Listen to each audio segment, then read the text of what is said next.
بسم اللہ الرحمن الرحیم۔ والعنوان قد یکون عین الذات۔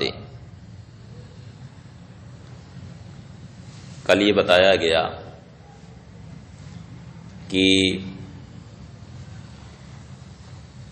جا کا جو مصداق ہے وہ جا کی ذات ہے، اور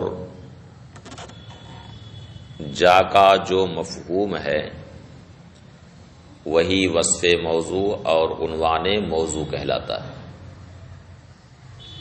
جس سے ذات جا کی معرفت ہوتی، جیسے کتاب کی معرفت اس کے عنوان سے ہوتی،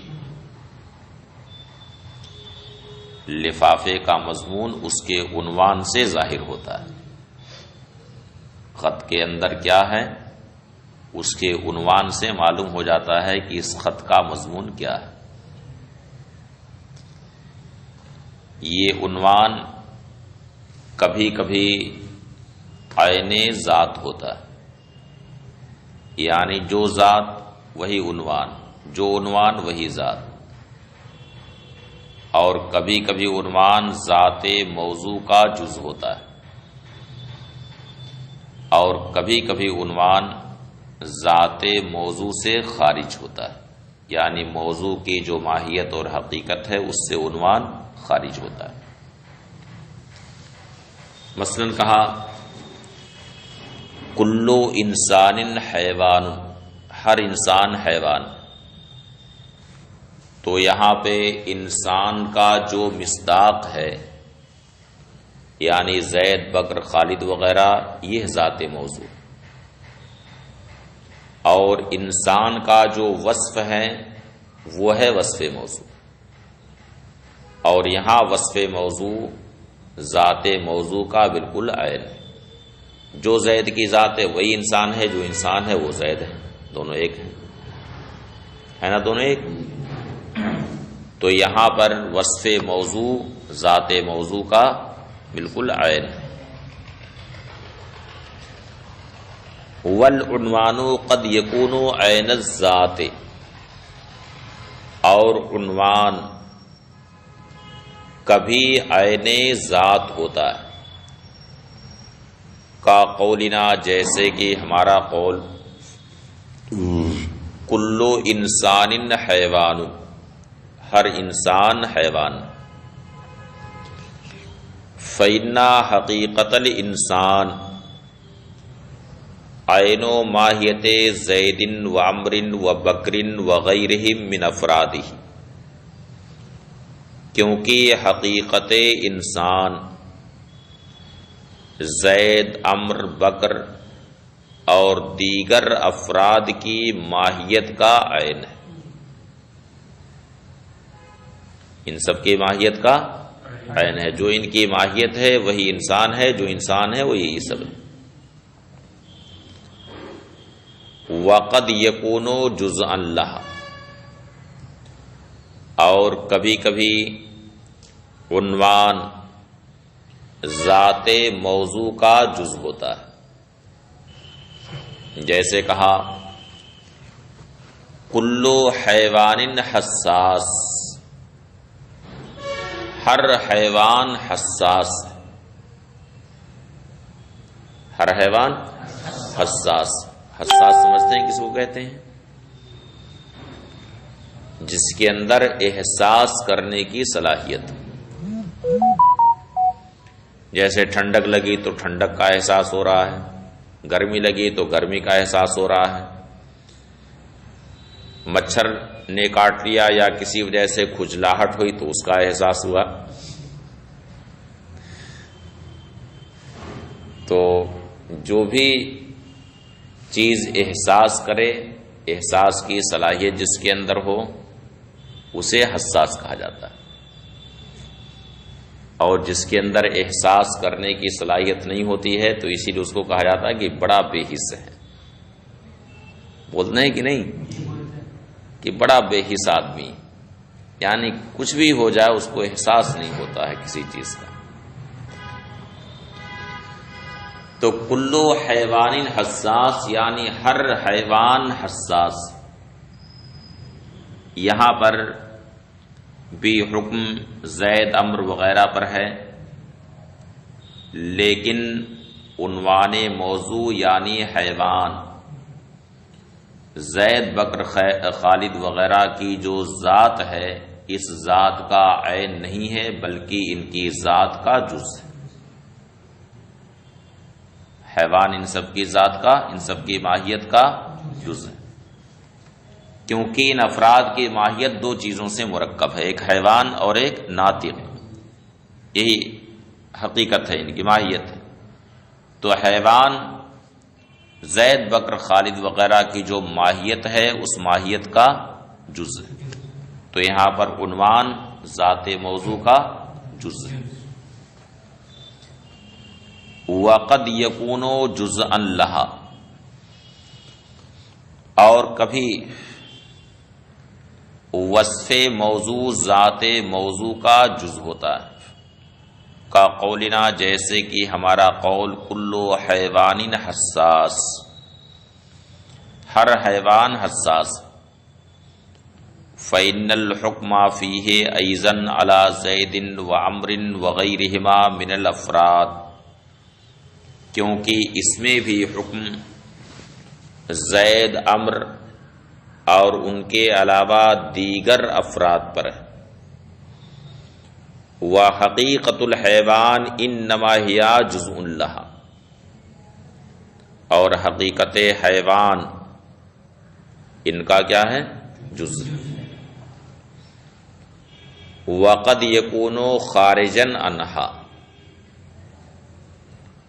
اور کبھی کبھی عنوان ذات موضوع سے خارج ہوتا ہے، کا قولنا جیسے کہ ہمارا قول کلو ماشن حیوان، ہر ماشی حیوان، تو اس میں بھی حکم زید امر وغیرہ پر، لیکن عنوان یعنی ماشی ہونا، پاؤں پر چلنا، ان کی ماہیت اور حقیقت میں داخل نہیں ہے بلکہ ماہیت سے خارج، ماہیت سے خارج ہے، ماہیت کا وصف ہے۔ جیسے یہ کہا گیا کہ دل شاد ایک طالب علم ہے، تو یہاں دو چیز ہیں، ایک دلشاد کا مصداق، تو دلشاد کا مصداق وہ ذات ہے نفس الامر میں جس کا نام رکھا گیا ہے دلشاد، اور ایک ہے دلشاد کا معنی اور مفہوم۔ تو معنی اور مفہوم کیا ہے؟ دل خوش کرنے والا۔ تو یہ معنی اور مفہوم جو ہے یہ ذات کی ماہیت اور حقیقت میں داخل نہیں ہے، خارج ہے اس سے، البتہ اس کا ایک وصف ہے، بشرطے کہ یہ وصف ملحوظ رکھتا ہو تو اس کا وصف ہے، ورنہ اگر خالی نام کا دلشاد ہے اور بجائے دلشاد کا کام کرنے کے اس کا الٹا کام وہ کر رہا ہے، بجائے دل خوش کرنے کے دل کو اور رنجیدہ کرتا ہے، تو پھر یہ اس کا وصف بھی نہیں ہوگا۔ کیا خیال ہے؟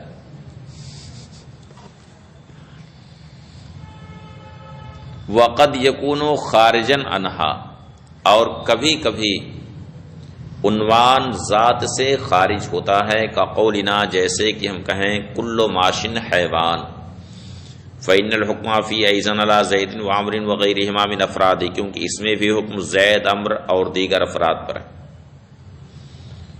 وَمَفْهُومُ الْمَاشِي خَارِجٌ عَنْ مَاهِيَتِهَا، اور ماشی کا مفہوم ان کی ماہیت سے خارج۔ فَمُحَصَّلُ مَفْهُومِ الْقَضِيَّةِ يَرْجِعُ إِلَىٰ عَقْدَيْنِ، تو قضیہ کے مفہوم کا ماحصل دو عقد کی طرف لوٹتا ہے۔ یعنی اس کا ما حصل دو عقد ہے، ایک ذات موضوع کا وصف موضوع سے متصف ہونا، ذات موضوع کا وصف موضوع سے متصف ہونا، اور دوسرا ذات موضوع کا وصف محمول سے متصف ہونا۔ تو ذات موضوع کا وصف محمول سے اتصاف اسے عقد وضع کہا جاتا ہے، اسے عقد وضع کہا جاتا ہے، اور یہ ترکیب تقییدی ہے۔ اور ذات موضوع کا وصف محمول سے اتصاف اسے عقد حمل کہا جاتا ہے، اور یہ ترکیب خبری ہے۔ فمحصل مفہوم القضیہ یرجع الی عقدین، تو قضیہ کے مفہوم کا ما حصل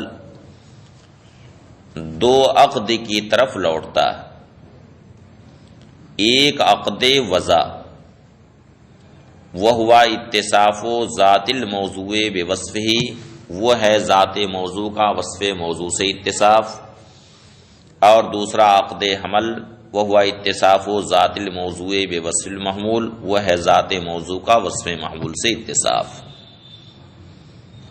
والاول ترکیب تقییدی،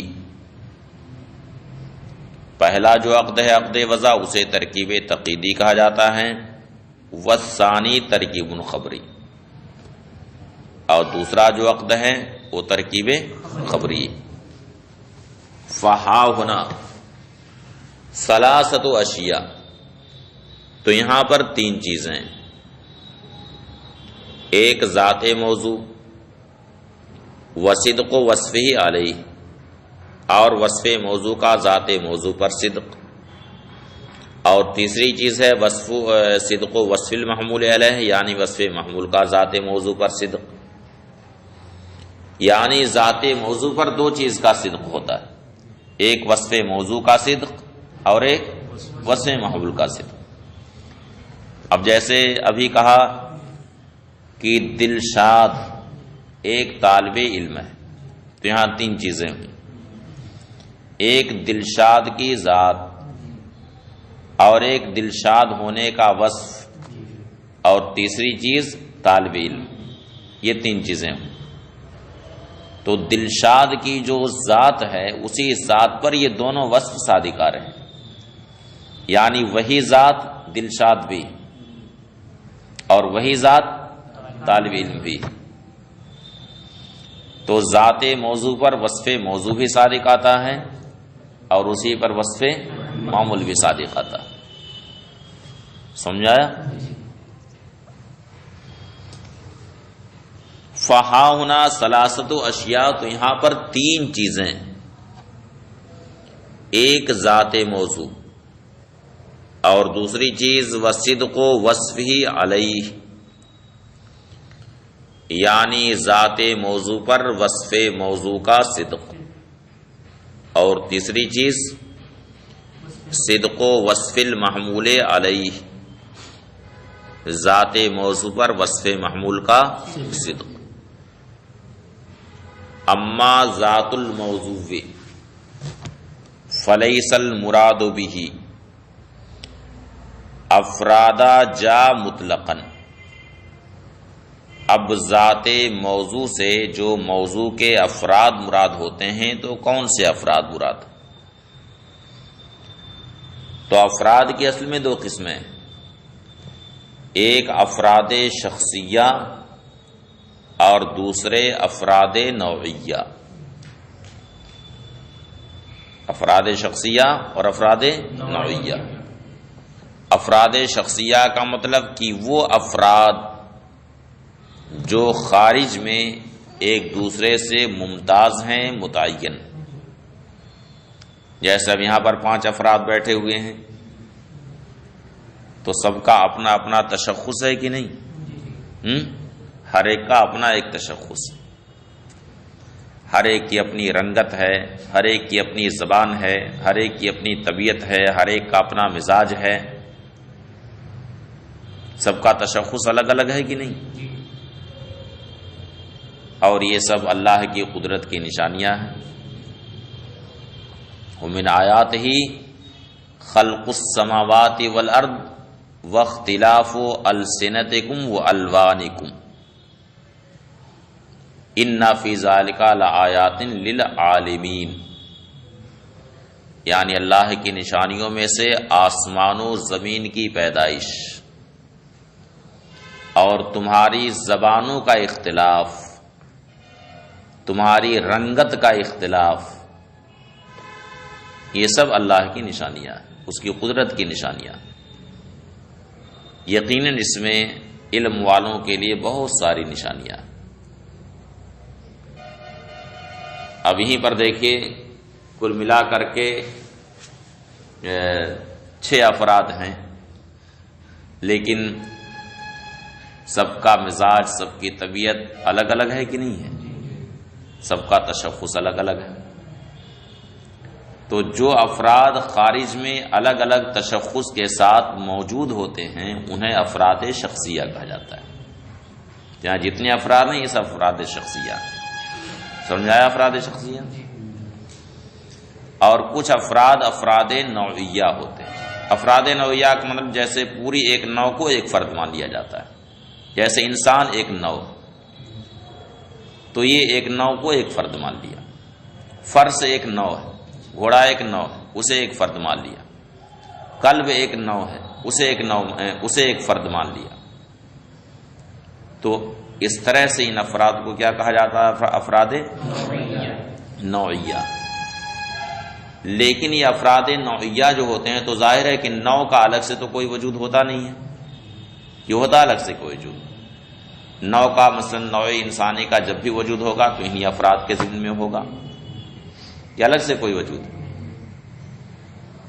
تو افراد نوعیہ جب بھی پائے جائیں گے تو افراد شخصیہ کے ضمن میں پائے جائیں گے۔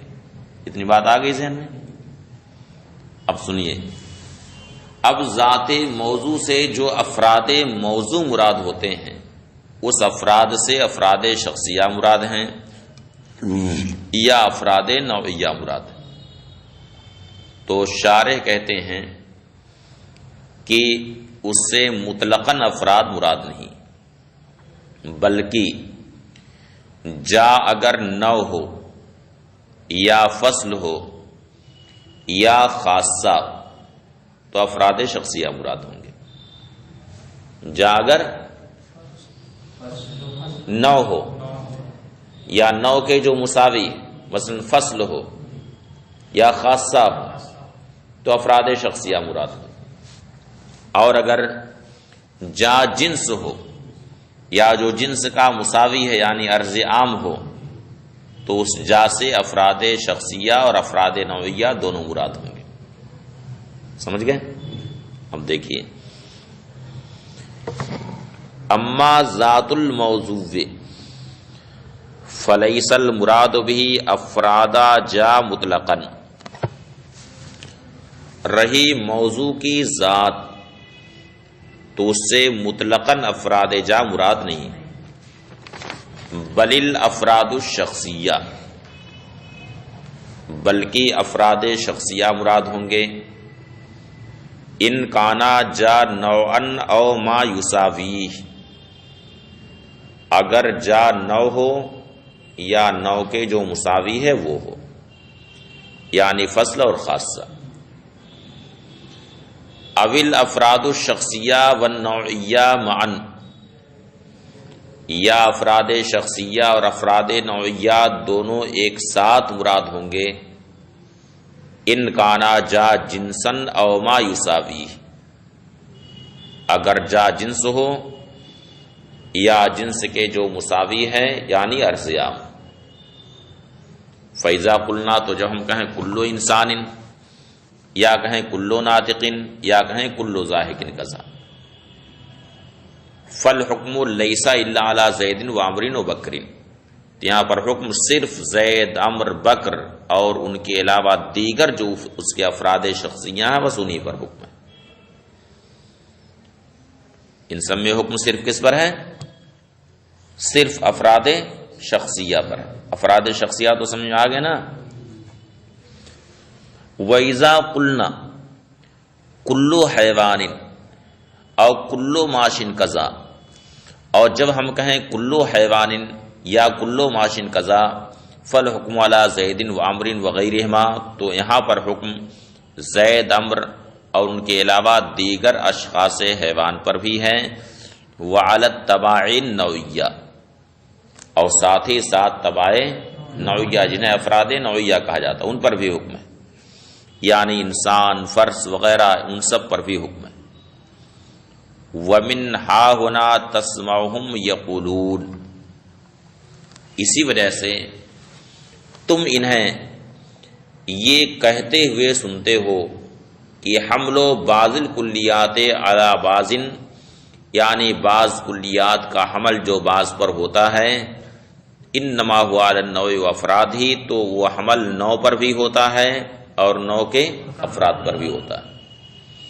لہذا جب کہا مثلا کہ کلو حیوان حساس، ہر حیوان حساس، تو حساس ہونے کا جو حکم لگایا گیا وہ حیوان کے افراد شخصیہ پر بھی لگا، زید، عمر وغیرہ پر بھی حکم لگا، اور ساتھ ہی ساتھ تباع نوعیہ جو حیوان کے تحت ہیں، یعنی انسان، فرس، حمار، ان سب پر بھی یہ حکم ہے، اس لیے کہ افراد نوعیہ بھی سب حساس ہیں کہ نہیں؟